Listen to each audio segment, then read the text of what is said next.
as you can see, the tomato is already starting to peel. So we're going to go from here over to the cold water to shock it.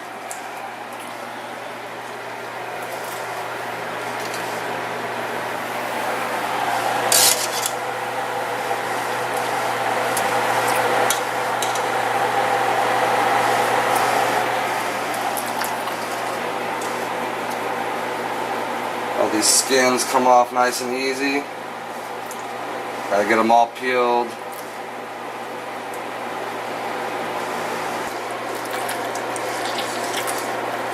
I'm just squeezing the seed pockets and all the seeds out, leaving the pulp. As you're doing the tomatoes, you want to crush the tomatoes down with a potato masher to release the juices and to start the cooking process. Because if we don't start the cooking process right away, the water will separate from the tomatoes and you'll have water and tomato pulp. By heating them up together, it'll stop that process and keep the tomato together. When you peel these tomatoes and get this tomato off of this blossom end, always cut away that blossom end. Even though it looks like you peeled all the peeling off, always cut that blossom end out and always cut the core end out. Alright, so we're pulling the last of the tomatoes out that we're boiling to peel off. And then my dad will get these peeled here real quick and add them in here to this. Wish we had smell-o-vision out now, but I guess we have to wait for a couple more months. You know, like I was told when I was a kid, the best apple you can eat is the one with a worm in it. That'll be the sweetest. The worms only go for the sweetest, best fruit.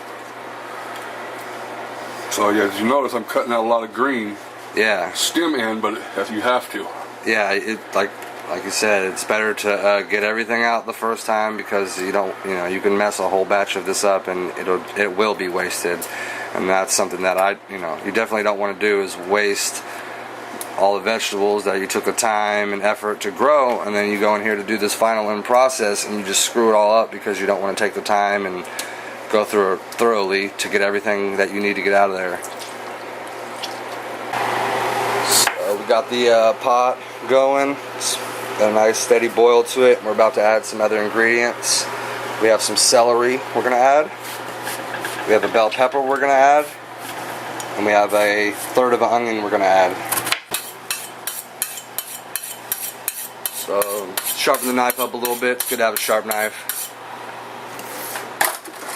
We're going to add a couple of these surrounding peppers to add a little bit of heat to it, not too much.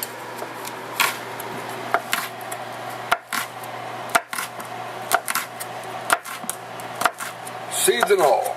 Seeds and all, and that's where that heat's at, those seeds, right? Yep. Yeah. Same thing on any vegetable you add, never add the blossom end or the stem end. Oh, the smell.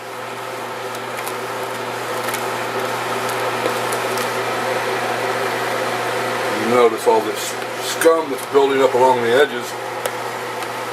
After a while, we're going to be skimming that off the top. Yes, all the foam that comes up, all the foam that arrives, all has to come out.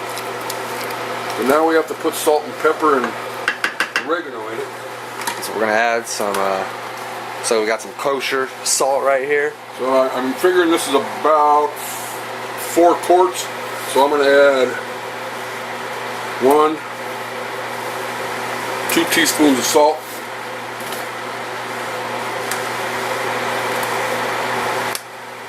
Some pepper. About a half a teaspoon of pepper.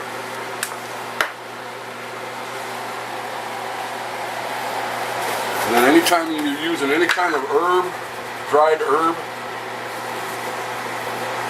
it's best to crush it in your hands first before you add it. And that'll open up all the oils and make it really fragrant. Woo! And that right there is probably about a half a tablespoon of oregano. And we can salt and pepper and taste it as we go along, but that should be enough for a base start. It's always best to use dried herbs instead of fresh herbs when you're cooking. You only add fresh herbs right at the end. If you use fresh herbs while you're cooking, they turn bitter It's not really, you're not really getting the best nutrients out of them. You put them right in at the end, and it makes everything pop. But for when you're cooking, you want to use dried herbs. And as we go, we got some stewed tomatoes going on right here. I'm going to reduce the heat to a simmer. About 3 or 4 to a simmer. Excuse my dirty stove right there, but we're cooking. Yeah, it happens.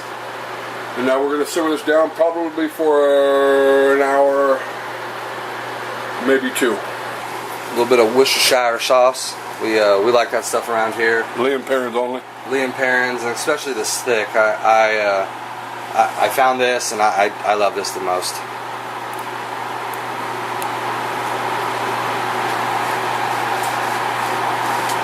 Probably a half a tablespoon. Oh, it smells so good. And being as I have it, We're gonna add a little bit of California wine. some California wine. Looks like some Chardonnay. Looks like about a half cup. About a half a cup of Chardonnay. Not even noon yet, we're busting out the booze. So we've reduced it down by a third, and it's been simmering. We have all of our jars sterilized. They've been boiling for 15 minutes, and the canning water is up to boil as well. So now we got a taste. I gotta get one more taste of this.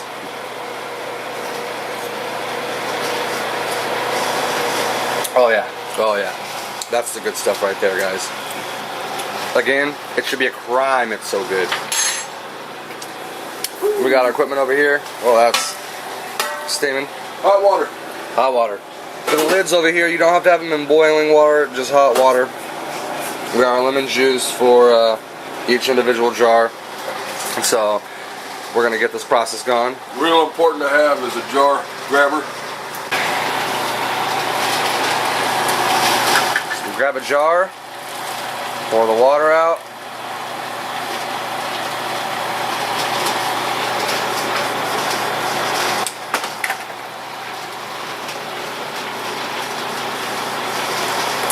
Get the lemon juice. We do measure this.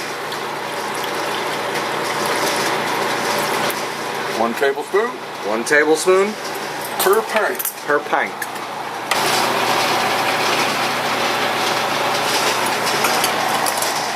Oh, that looks good.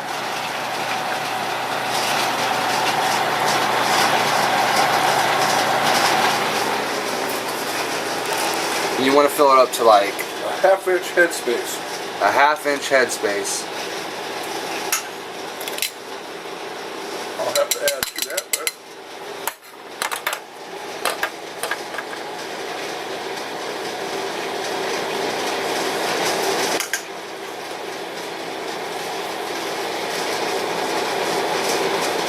this right here, I'm getting the air bubbles that might be in there out. And I see I'm a little bit high on my headspace. So you adjust it, take some out, add some back if you have to. That's about a half-inch right there. And then we take and wipe the rim clean.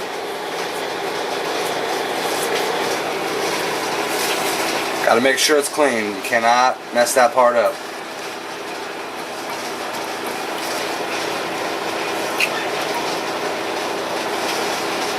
Adjust your lid.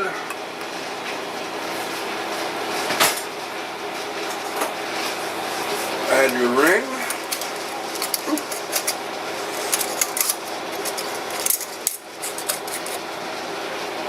Just tight. Don't over tighten them never, because that'll smash the ring out. And set this in your pot to keep warm while you adjust the rest of the pints.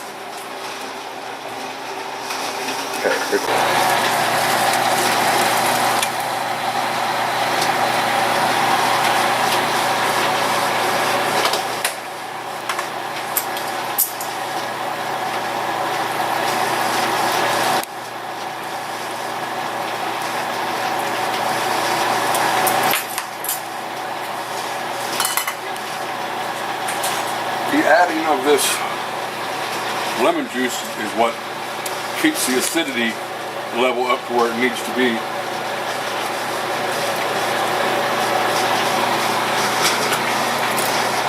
Keep the food from spoiling. Without proper pH count, the food will spoil, rendering it no good to eat. Yeah, and everybody's gonna get sick and be pretty pissed off. Yeah, or dead. Or dead. Botulism will kill you. Yeah. Botulism is what you'll get. It'll kill you.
After filling it up in the pint jars, it made enough for 4 of them, and enough for a little bowl just to eat right now.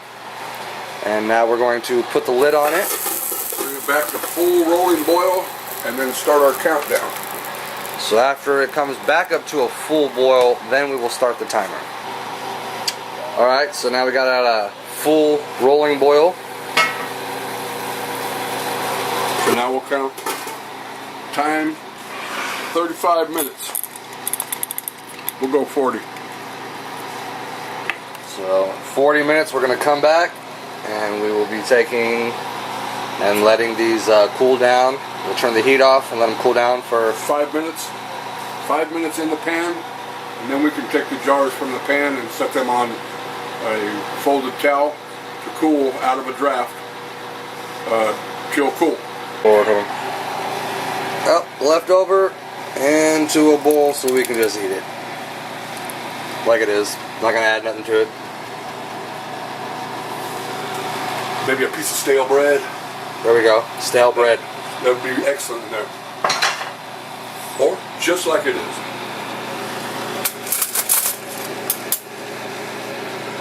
Tear it up.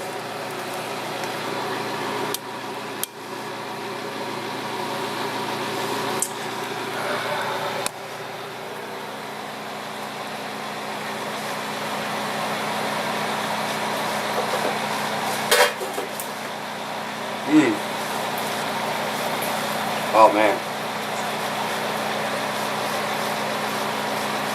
Yeah. That's good.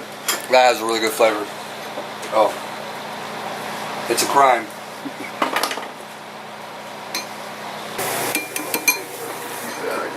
Let's see how this is.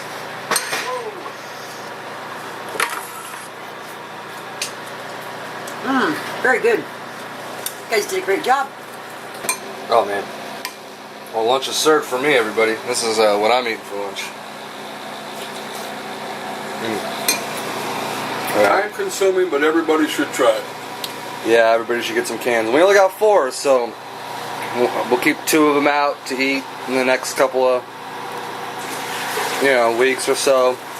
I'll put 1 jar away into the prep pile, and then I'll put 1 away for wintertime. We only have 4 right now, but as time goes on and we get more, it'll slowly add up.